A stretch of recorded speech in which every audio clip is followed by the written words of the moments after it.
ESPN. Always great to have my next guest on the line. I haven't spoken to him in a while, but I listen to him every chance that I get.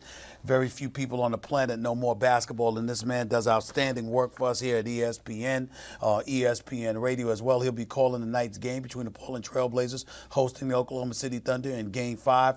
The great one himself, the one and only PJ Carlesimo, is on the line with yours truly. What's going on, Coach? How are you, sir? How's everything? Not much, partner. How are you? It's good to talk to you. Same here, buddy. Same here. What the hell is going on with the Oklahoma City Thunder in this series? If I had to put you on the spot to tell you to give me, I know there's a multitude of reasons that you could point to, but number one on the list in terms of OKC's problems would be what? Portland's defense. The difference in the series is the defense, and the difference in the series, as it often is in the playoffs, is just individual play, and you can almost go 1 through 12. They're not playing quite that many guys, although a couple blowouts. But every player is getting outplayed just a little bit. And everybody's numbers for the Blazers are up a little bit. Everybody's numbers for OKC down a little bit. I mean, it's not a huge sample, this many games, 4 games, but when you look at what they've done over 82 games and what they're doing in this series, literally every single Thunder player is 1 or 2 points or more below his season average, and his percentages are down, and every single Blazer is up. I mean, everybody points at the 4 superstars, the backcourt from Portland, Lillard and McCollum. They're outplaying Paul George and Russell Westbrook. But, go to the next slot. Enes Kanter, who's in for Nurkic, is playing better than Steven Adams is playing. Al-Farouq Aminu is playing better than Jeremy Grant is playing. Mo Harkless is playing better than Terrence Ferguson's playing. Just that difference. And the defense is night and day. I thought this was going to be a high-scoring series. Stephen, they average virtually the same, like 114 and change for the regular season, and Portland has them down at 102. They've had them under 100 points 3 times already in 4 games. So it's been clear cut. They've defended better. They've taken away the bread and butter of OKC's offense, which, addition to the individual players, points off turnovers and second chance points on the glass. They're getting a push on that. They're just not letting them do what they were able to do in the regular season. Is that your way of saying that too many people are making too much of Russell Westbrook's performance? He's averaging 21.3 in this series, but he's shooting 36% from the field and 30% from three-point range and averaging 4.5 turnovers per game. Is that your way of saying that too many people might be pointing the finger wrongly at just him? Well, he deserves to have the finger pointed at him, but he's not the Lone Ranger. No, he's not playing the way Russell Westbrook is capable of playing. Came close to it or maybe did it in Game 3, and not by accident. They won that game. They stepped up. They had their backs to the wall, and they responded, but then they slid right back. And it wasn't like Game 4 was a blowout. That thing kept going back and forth, but every time at halftime they came out, and I don't know what it is about the third quarter for Damian Lillard, but he's ridiculous in the third quarter. That got them the lead again. And OKC made a couple of really good runs at them in the fourth quarter, and you kind of had a feel, the series is not over yet, but you kind of had a feel if we don't get this game, this series is getting away from us. And every time they made a run and got close, C.J. McCollum made a basket, or Mo Harkless or Al-Farouq Aminu got an offensive rebound and a stick back. And, of course, Damian's going to make a couple of big shots down the stretch like he always does. So Russell has not played nearly as well as he's played, but he may be, and again, who knows what's in a guy's head or what's causing anything to happen, but it does look, I thought Charles, and it hurts me to say this because he's such a good buddy of ours, Charles may have made a perceptive comment when he said that Russell's trying to outplay Damian, and Damian's just trying to play basketball. And I don't know if that's what it is, but Russell's not playing as well as he's capable of playing. There's no question, but it's not like everybody else is doing their job and Russell's letting them down. It's a true team beatdown, if you will. Beatdown's too strong a word, but they're getting outplayed at every position, Stephen. It's interesting because I'm looking at a guy like Enes Kanter who's filled in admirably since Nurkic has gone down. But I did expect Oklahoma City to be able to take advantage of the fact that you've got Steven Adams in there, getting him the ball more. Am I right in thinking that that should happen? And if that is the case, we're talking about people being outplayed. What about Billy Donovan being outcoached by Terry Stotts, who is vastly underrated in my estimation? I think they're both vastly underrated. I think Portland is, there's no question, they're executing Terry's game plan a lot better. I don't know what Billy's telling them, but I hear you. There's been times during the playoffs when both Steven Adams and Nerlens Noel might be the one Thunder player who's playing better than he played in the regular season, and not just numbers, not just looking at the stats, but his time on the floor, he's been pretty productive. I think he's done a good job. But this is a team that still shoots so many threes and is so dependent on their transition game. You know, they're so good at forcing turnovers, and they're so good at scoring off those turnovers, and they're equally as good at getting on the offensive glass. And part of this problem is you're looking at two of the best rebounding teams in the league. You know, so like what OKC often does is beat up people inside. They get second chance points, and they get defensive rebounds all the time. They limit the other team's offensive boards. That gets them going. But I'll tell you what, when they're missing shots, and I credit a lot of Portland defense to that, and PG keeps saying, Stephen, he will not say that shoulder's bothering him at all. He's playing 40. He's playing the most minutes, I think, of any individual in the entire playoffs. He's averaging almost double-figure rebounds, too. So if you look at his numbers, you say, well, it can't be bothering him. Look what he's doing. I still don't think PG is quite right. I think the shoulder is affecting him a little bit. It's going to be interesting to see whether Billy does go inside a little bit more, you know, to Steven or to Nerlens Noel. But their bigger problem is their inability to force as many turnovers as they normally force or get as many offensive rebounds as they usually get. PJ Carlesimo, Coach PJ Carlesimo, ESPN NBA analyst extraordinaire, right here with Stephen A., ESPN Radio, ESPN News. Coach, you alluded to, or you brought up what Charles Barkley said on TNT, how Westbrook is trying to outplay Damian Lillard, where Damian Lillard is just trying to play. And that might be one of the impediments to Russell Westbrook's success thus far. I could also bring up the fact that since Kevin Durant has been gone, if he were to lose tonight, he would not have been going out of the first round since Kevin Durant departed. Meanwhile, Kevin Durant is winning championships in Golden State. Whether it's that, it's one or the other, or both. As a coach coaching Russell Westbrook, how do you alleviate this problem? How do you deal with this, knowing that you're coaching a guy who's so highly competitive, never cheats you with effort, is a superstar talent, but just not being as effective as you need him to be at this particular moment in time of the season? How do you remedy this? I think it's a conversation. I think in one sense, anybody that's coached in the NBA would love to have a Russell Westbrook. And I'll put LeBron, he's a different type player, but a similar player. Somebody that is so headstrong, so competitive, and so committed to playing the way he plays, and frankly is fueled, you know, by that fire. So, like, you know, how do you say to him, hey, you know, you're letting this get in the way of you? Like, I don't know how receptive they're going to be to. It's a conversation.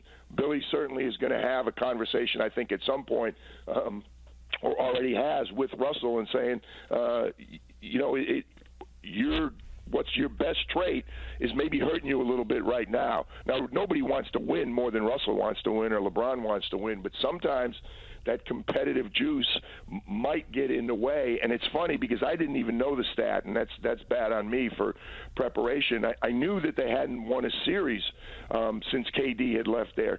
They're on a horrendous streak. I'm going to say it's 10 or 12 games, road games. They haven't won a road playoff game since before KD left. KD lost his last couple there, evidently. They're at some ridiculous number, like 10 or 12 straight road playoff games that go back to when KD was there. So that's not something that maybe nationally people are aware of as much, but it's certainly something that's being written in the Daily Oklahoman every day, and it's certainly something that, you know, at least the veteran OKC players are aware of. You know, I'll tell you what, Stephen, Portland has done a really good job owning. They keep using the term they're owning what happened in the playoffs the last couple of years. Both CJ and Damian have repeatedly talked about it. Like, we know we were swept. We know we had lost, how many games in a row coming into this series. And they're saying, that's us. We did it. We've got to put it behind us. And I think they're confronting it a little better than sometimes teams do.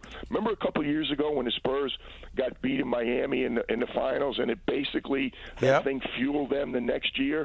I really think there's an element of that with Portland doing a really good job accepting the lack of success they've had in the playoffs and carrying that chip on their shoulder, but using it in a good way. It seems to be helping them, believe it or not. PJ Carlesimo right here with Stephen A. ESPN Radio, ESPN News. So we'll stick with Portland for a second here for me, Coach. We were talking about this team. They probably get to the playoffs, get it out in the first round or whatever. Then lo and behold, they capture a number 3 seed for the second consecutive season. And then you look at them now, and your next matchup is going to be San Antonio or Denver. That series would likely probably go 7 games. It is entirely plausible and conceivable that the Portland Trailblazers are playing in the conference finals, assuming they handle their business tonight. Because anybody could see them winning the next series. Without question. It's really strange, bad word. It's kind of ironic how it's broken down. You just talked about it. The bracket is totally different than people anticipated. Not unlike what's going on in the East when you got Milwaukee and Boston going at each other right now in the conference semifinals. It could be when you look at the bracket and you say, well, how would you like it if you can avoid Houston or Golden State, theoretically, until you get to the conference finals? Everybody would sign up for that. So the 4 teams, it's funny, the 4 teams on this side of the bracket have all looked at each other saying, we can beat these guys. They're all looking at each other saying, we can come out of this mix. And, it's going to be very interesting if, as you said, if Portland can take care of business and get to that next round. Denver, San Antonio, I don't know what to say. I haven't had a game in that series yet. I've watched a bunch of them on TV. I have no idea who's coming out of that series. But, again, you've got a matchup on one side that looks pretty appealing to all 4 people potentially who could be in that matchup. By the way, to get back to your last question before we touched on Portland, Oklahoma City Thunder has lost 11 straight on the road. 11 Is that unbelievable? I mean, 11 straight playoff games. Winning on the road 11 straight playoff is games a very difficult thing, but they go, right, we haven't won since Kevin. I said, wait a minute, you didn't win a couple before that with Kevin. That's how long a streak they're on. They lost all 3 playoff losses on the road. Yeah, they lost all 3 at Golden State, Kevin Durant's last year in Oklahoma City, and haven't won a road playoff game since. We're talking to PJ Carlesimo right here with Stephen A. ESPN Radio, ESPN News. Let me keep you out west for a second. You saw Houston lose last night to the Utah Jazz. Closeout game, up 3-0, couldn't close them out in Game 4. They come out in Game 5 back in Houston tomorrow night. Talk to me about how you think that'll have an effect on the Houston Rockets moving forward, assuming they handle their business like most of us think they will and end up closing out this series. I don't think much of a factor. I would have been totally wrong. I'm glad you didn't have me on last week or 2 weeks ago, because I'd have said I think that Utah-Houston series could really be a great series, really competitive. And Houston's handled them, particularly the first 2 games in Houston. I was like really surprised. I mean, Quinn's team played so well, improved dramatically from when they were struggling early in the year. I thought it had the potential to be a really good series, and maybe it still does. Maybe, Utah's got a way to go into Houston and get that Game 5, and then it would be interesting. But I'm surprised at that one. Houston is obviously a little better than I gave them credit for. I think that loss the other night is not a big deal, particularly if they're able to take care of business in Game 5. I don't think it's a factor at all.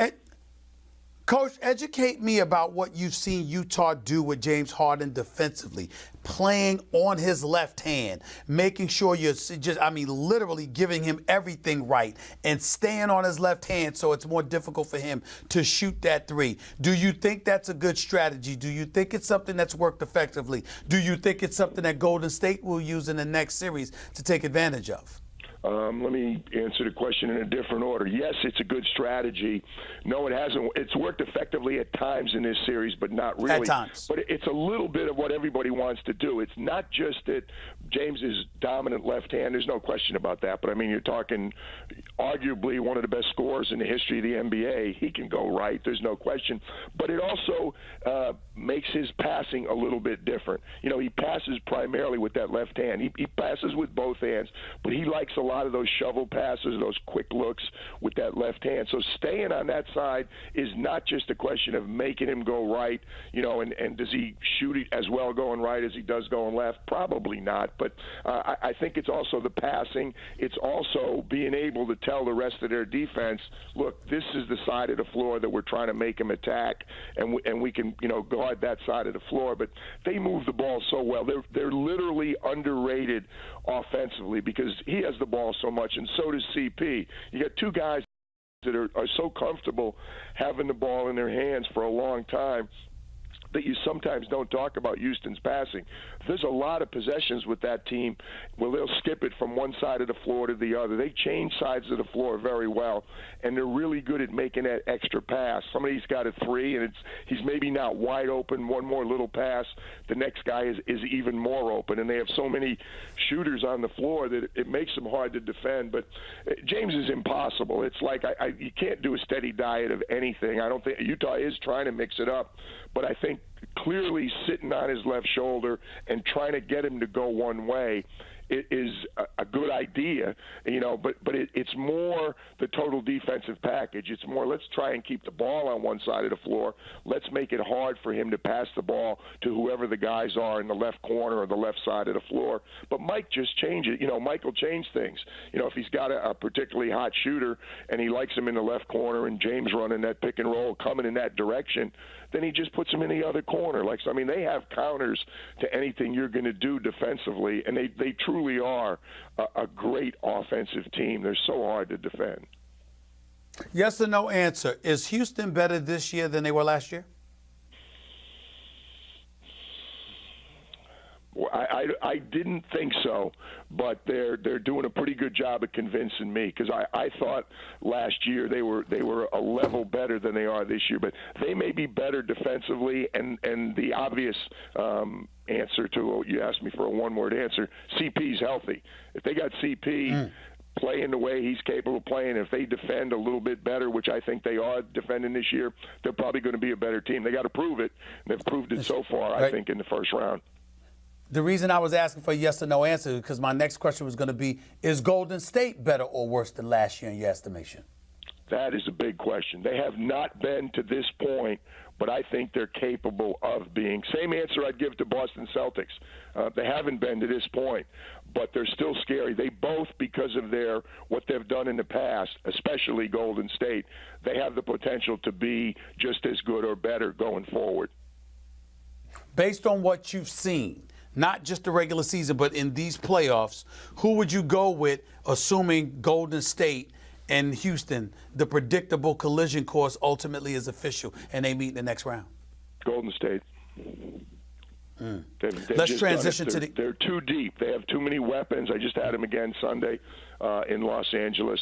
And I think they're a more balanced team. I think they are a better team on both ends of the floor. Then I think they're deeper, and I think they're a more balanced team than Houston.